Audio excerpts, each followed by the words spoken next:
Today's talk. It's Wednesday the 29th of November, and as you see we're running on very limited technology.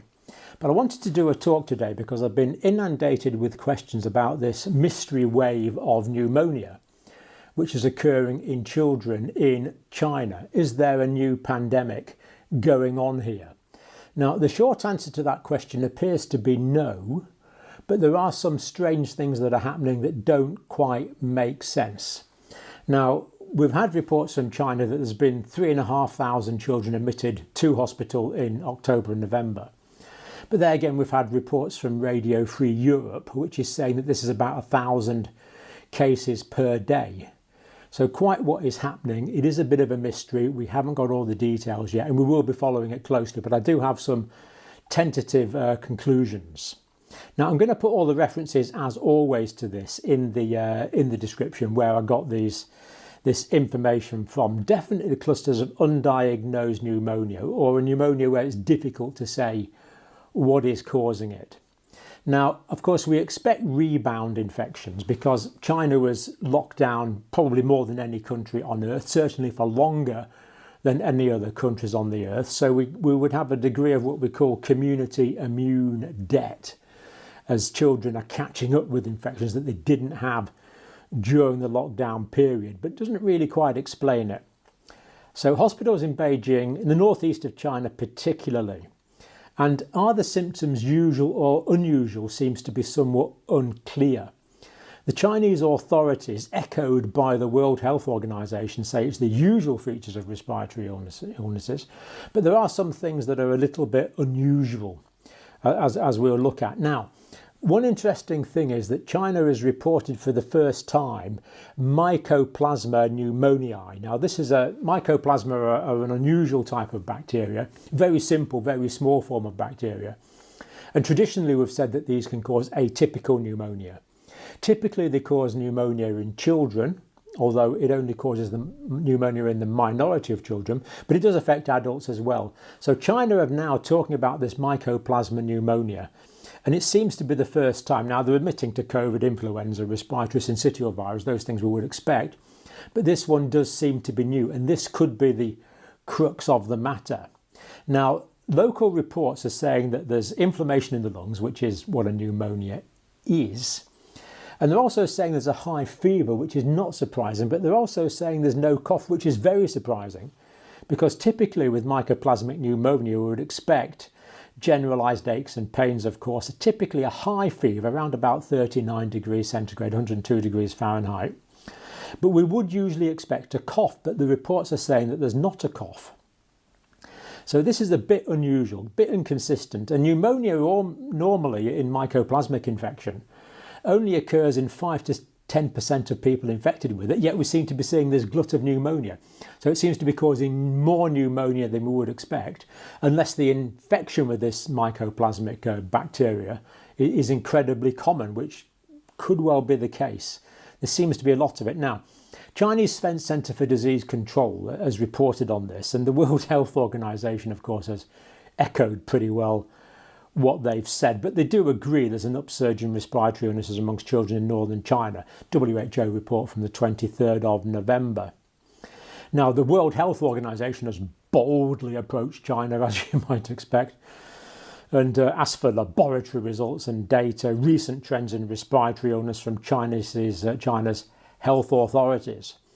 And one thing that really concerned me here was the World Health Organization have said they did this under the terms of the international health regulations, which of course we know they're in the process of trying to amend to make them really even stronger. And of course we obviously know that China would apply and adhere 100% to the international health regulations. And whatever China said, the World Health Organization just seems to have regurgitated that. Anyway, leaving that point for now, WHO said China's health authorities have said the rise in hospitalizations since October is known to known pathogens. Known pathogens. Adenovirus, influenza virus, respiratory syncytial virus, but adding this mycoplasmic one as well. And we would expect more infections in winter, to be fair. But the Messenger said this. I'm just going to read something from the Messenger online. I'll put the link for it. Chinese medical statistics remain deeply unreliable, according to the Messenger. The country still claims a total COVID-19 deaths of 120,000 when independent estimates have said it's about 2 million. So is there a deficiency in trust here? Is it just that the World Health Organization are echoing what China has said? Or should we expect more interrogation and rigour from the World Health Organization is what people are uncomfortable with. Now, it is China's first major winter without restrictions, so it's not surprising. Mycoplasma pneumonia, Mycoplasma pneumoniae is the name of the organism. They are known to affect children more than adults, although it is not that uncommon in adults as well. And the Chinese are saying there's no change in the disease presentation, despite the fact that there doesn't seem to be the cough, which is a bit unusual for the mycoplasma.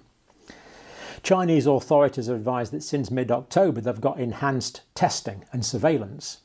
So the Chinese authorities are partly saying this is due to increased surveillance, which is true. There is increased surveillance, but there does still necessarily seem to be really quite a big surge. We have seen increased surges in the UK with things like respiratory syncytial virus, influenza in the United States, but this does seem to be more than that. So this mycoplasma, it's a bacteria that affects the lungs. It can affect the lungs, but typically it causes walking pneumonia. These patients aren't normally ill and hospitalised, and it doesn't require bed rest, and it normally responds to antibiotics. Now, is there going to be another pandemic? I think the answer to that is no, because Medscape informs us that slow spread through household infection is common. So it tends to be household spread. You get infections in student halls of residences, military barracks with young adults, again, who presumably have little resistance to this. So it's typically a disease of young people, although, as we said, it can affect older people, particularly the older 65s. And very often the mycoplasma, it does occur in outbreaks, but it's not particularly seasonal. So probably, again, there's a slight inconsistency there with the seasonality.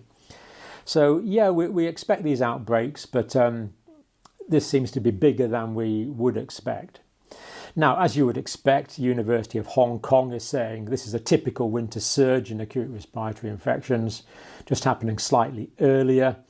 But other more independent observers in the UK are saying since China experienced a far longer and harsher lockdown than other parts of the planet, it was indicated that there would be a lockdown exit, sort of rebound infections, and that is true, but again, this seems to be more than that. Now, we know that these mycoplasma pneumonia infections have been common. Teachers have been getting ill as well as children. Now, bacterial pneumonia can often occur after a viral infection. So one question is there a common virus here that's predisposing people to bacterial infections? Could this be a novel virus?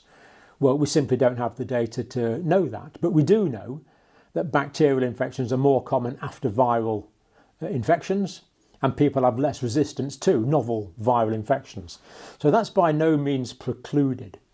But I think perhaps the main thing that's going on here is we've got studies from Beijing that show that the bacterial resistance to mycoplasmic pneumonia in Beijing is between 70 and 90%, and this is based on old data.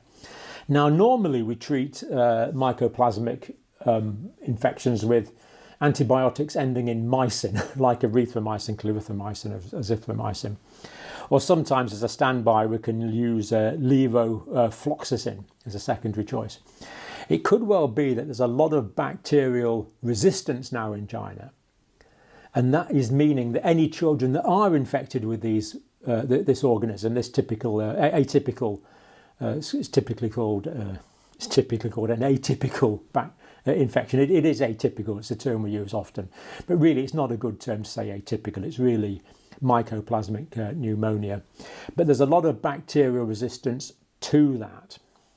So where does that leave us? Well, at the moment, we've no evidence for a novel virus or bacterial infection. Doesn't mean to say it's not there, but with no specific evidence for that, apart from the fact that these infections could be occurring after viral infection. I think what we're probably dealing with here is potentially dangerous mycoplasma antibiotic resistance, meaning that if this spreads around the world, people that get mycoplasmic infections are probably going to have difficulty treating it. That's the perhaps main danger I see at the moment. It's possible bacterial infections after a novel virus, but that is less likely. A new pandemic I do not think is imminent due to slow household transmission, typically of mycoplasma. Now, the fact that this could be multiple drug resistant mycoplasma is not going to change its transmission characteristics and its pathogenicity. The bacterium is essentially the same. It's just that it can't be treated with the antibiotics that typically could be treated with. And because it's not treated with the antibiotics, there's going to be more of it around, so there's more potential for spread. So we could see slow spread of this around the world. Now, quite why the Chinese authorities and the World Health Organization wouldn't want to discuss something as straightforward as bacterial resistance is difficult to know, but there is a culture of secrecy in certain authorities in China, so it's not that surprising really. So it could be slow spread of multiple antibiotic resistant spread of mycoplasmic pneumonia is probably the main risk. Now, the World Health Organization unfortunately doesn't mention the need to optimize. It talks about preventing spread with mask wearing and isolation. Didn't work very well in the COVID pandemic, did it? But in their press release, I can't read anything about optimizing the immune system, nutrition, vitamin D, sleep, exercise, appropriate antigenic challenge in the light of the hygiene hypothesis. I didn't really see anything about that. And I certainly didn't see anything about upgrading the innate immune system, as we've seen from discoveries and research by Professor Angus Dalgleish with his injectable preparation and from Professor Robert Clancy with his oral preparation to upgrade the innate immune system. So it's a pity these aren't being talked about. So that seems to be what's happening. Big problem. We don't know of children dying yet, but that could be the case. We simply don't have that information. There's claims that children are not dying. Let's hope that is true. But we could be dealing with spread of significant antibiotic resistance in this mycoplasmic pneumonia, which could become a global concern. And perhaps we can no longer fully depend on antibiotics the way we once could. And perhaps we need to be looking at ways of upgrading the immune system so that if people get this infection, it is less serious for them to suffer from. So, new pandemic, don't think so. Slow spread of antibiotic resistance, probably, is my reading of this so far, based on very limited data. But I hope that helps. And of course, if more data becomes available, we'll talk about that as soon as the data becomes available. But for now, thank you for all your questions that you're sending in, and thank you for watching.